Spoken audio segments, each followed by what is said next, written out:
What do you get when you take one of the most accomplished Batman writers of all time and give him Spider-Man? You apparently get one of the lamest runs in Spider-Man's history. Dennis O'Neil wrote Batman in the 70s, and his run on that character is considered to be a classic, redefining Batman from this to this. Much of the modern Batman can trace its roots to O'Neil. A writer of that caliber on Spider-Man, what could go wrong? Denny O'Neil's run is one of the shortest in Spider-Man's history, standing at only 17 issues, only 14 of which is written by O'Neil himself. The final issue of the run is plotted by O'Neil, but it is written by DeMatteis, who will go on to write a run one day. So, why was O'Neil's year and a half on Spider-Man so bad? I think much of O'Neil's problems can be summed up in a relatively crudely manner, as O'Neil writes like a DC writer. O'Neil has no interest in Peter's regular life and even less in his supporting cast, who do not appear here at all. Like seriously, I'm not being hyperbolic. There is 0 appearances from Flash, Harry, or MJ. I'm not sure if even Gloria makes appearances here. It's just Peter, his new girlfriend Deborah, and Jameson, and the rest are villains. That's probably my biggest problem with this entire era of Spider-Man is not just O'Neil. What sets Spider-Man apart from all the other superheroes originally was his relatability. Usually the example used is his money problems. This is correct, 100%, but it's not all of it. It's not enough by itself. Spider-Man's supporting cast is a big part of his relatability. Peter Parker has to actively take care of his Aunt May. He goes out as Spider-Man, he has to leave a date behind. He can't just run off like other superheroes, he will face consequences for saving the day. His cast face problems like he does. Flash has PTSD, Harry is mentally ill, and MJ is emotionally crippled. This is the part that O'Neil ignores in his writing. By throwing all the characters out, he loses an entire dimension to the story. I'm here for MJ and Flash too, not just Spider-Man. It's something I could expect from Batman, a character who's defined by his superhero half. He cast of characters and a lot of them are tied up in the superhero adventure. Spider-Man is more defined by Peter Parker, whose supporting cast are just regular people who are completely separate from criminal underworld. Peter Parker himself was interesting because he's growth. He wasn't super likable early on in these books. He was bratty, arrogant, whiny, angry, bitter, and all these negative things. But I stayed with him because he kept improving. That willpower you know Spider-Man for, it's not natural, it's self-taught. His kindness is self-taught. Peter's growth is the best thing about Spider-Man. It's what made the book so good when it first came out. And we watch him grow and navigate these complexities of life that we ourselves have to deal with. Unlike someone, like Batman, who has no family to deal with, he has no money problems, he's first and foremost Batman. Giving an immortal character like Peter Parker new character development becomes harder and harder as time goes on. Okay, that's fair, fully fair. We've never seen a journey like those first 150 issues of Spider-Man, and I'm okay with that. You can compensate with other means, like the supporting cast. Take MJ and give her the arcs. She has room to grow. O'Neil's greatest mistake is the dismissal of the human characters. There is no focus on Peter Parker nor his people. It's all Spider-Man, and Spider-Man alone is nothing but just another superhero. Conway's run was the last time Peter grew as a character. After that, Wayne, Wolfman, and now O'Neil give him nothing. Peter just regresses into his angry self for a few issues and then returns to the state he was originally. It's just a bunch of stories that change nothing. There are a few exceptions, like the breakup with MJ and Harry's slight development as he rejects the goblin thing, but there isn't much. And honestly, the MJ thing I could very much do without. I can excuse one run, that'd be Wayne. 2 is a problem, which is Wolfman. 3 is unbearable, and that's where O'Neil lies. It's not just that his take is bad, it is, but it's also a culmination of years worth of mediocre stories, which in turn makes his run feel so much worse. For MJ's character, it's even worse, as she's retroactively reduced to a rebound. That's not at all what the relationship reads like. This whole thing feels so dishonest. You're just writing her off like nothing. Even worse, the entire point of Conway's run, the heart and soul of it was about moving on from Gwen. Peter did move on. For like 4 or 5 years, that's been a constant thing in his character. He's over Gwen. He no longer sees her everywhere. He's no longer constantly bringing her up, no longer lashing out. He moved on. And only now does O'Neil come out of nowhere and say, nope, didn't happen. This scene with the clone Gwen, yeah, ignore the message. This scene with MJ, if you took it as anything more, you're stupid. All that chemistry that existed almost a decade before Conway, never happened. It's bad writing, it's bad franchise management, it's all around terrible. This unforgivably bad take, as it casually rewrites what happened, undoes the meaning of previous stories, and ultimately disregards a beloved character for... what? Deborah Whitman? It's unnatural, it's stupid, and just plain wrong. I feel cheated. I put in the time to understand these characters, and this run punishes me for that. And I don't see a scenario where I could ever look at something like that happening as a good thing. On a positive note, during this hour we are starting to see Aunt May de-emphasized, which is good. I think Aunt May's character has run her course. Peter is an adult after all, and we've seen her in danger on numerous times. O'Neill writes her more capable. She's not as fragile as she used to be. There's a mini story where she's taken hostage and she gets to save the day by being clever. It's not much, but I do prefer an Aunt May who's more capable. I want to look at Deborah's character, as she's one of the only supporting cast members here, so she deserves her own section. Deborah asks Peter for help, and Peter refuses her. Later, Deborah asks Peter's help again, and Peter refuses. Again, I'm gonna come out and say it. I don't think Peter would do that. He would absolutely try to help Deborah out. This feels out of character. Peter goes to talk to Aunt May, who happens to talk about how important it is to help others, how we have a responsibility to other people.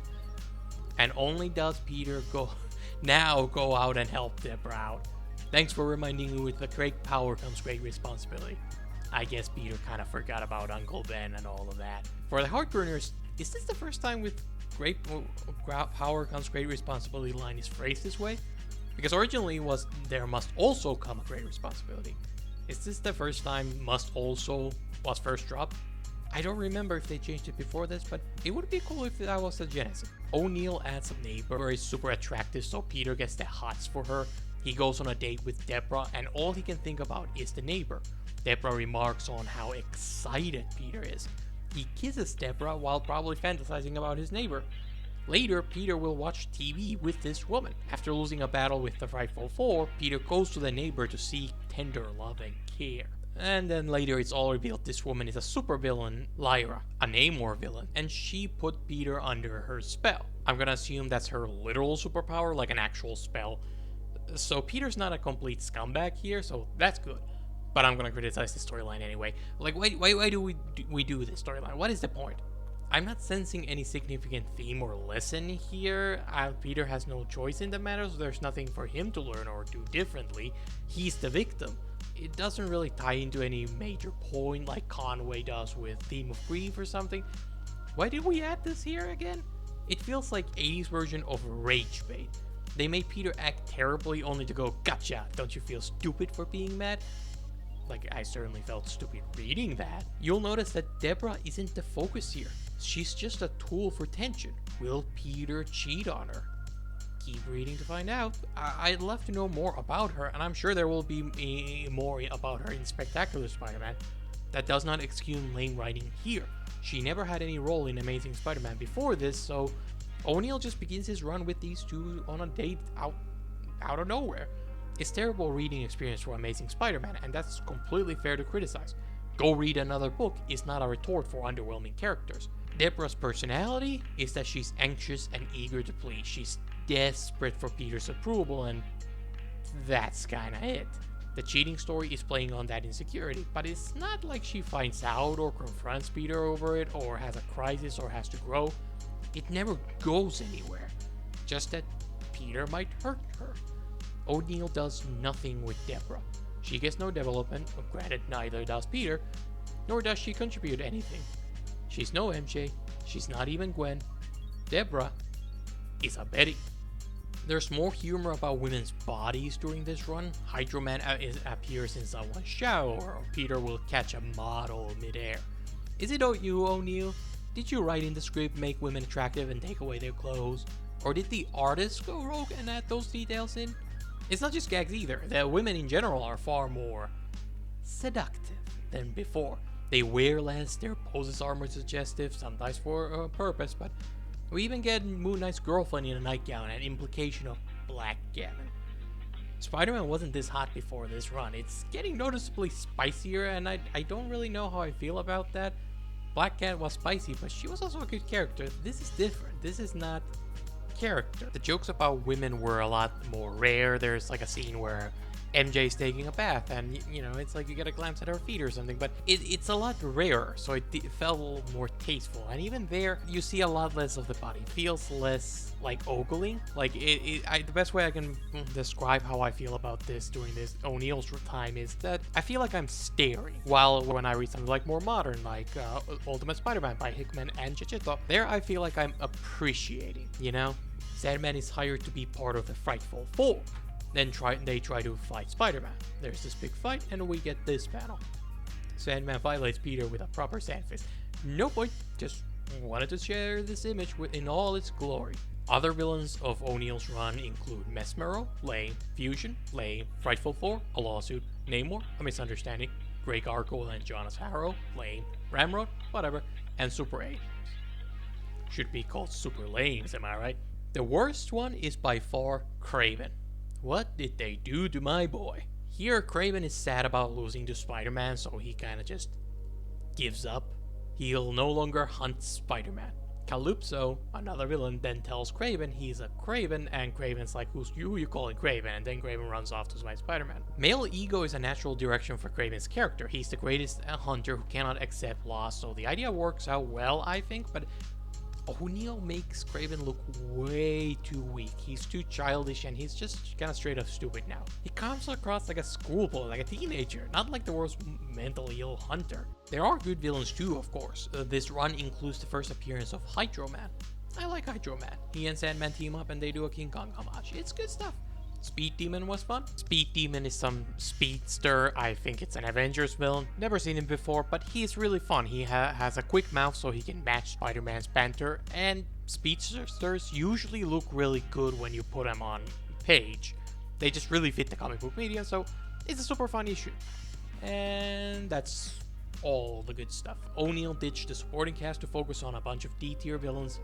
Not a great plan. You know what I've been missing during this era? Great villains.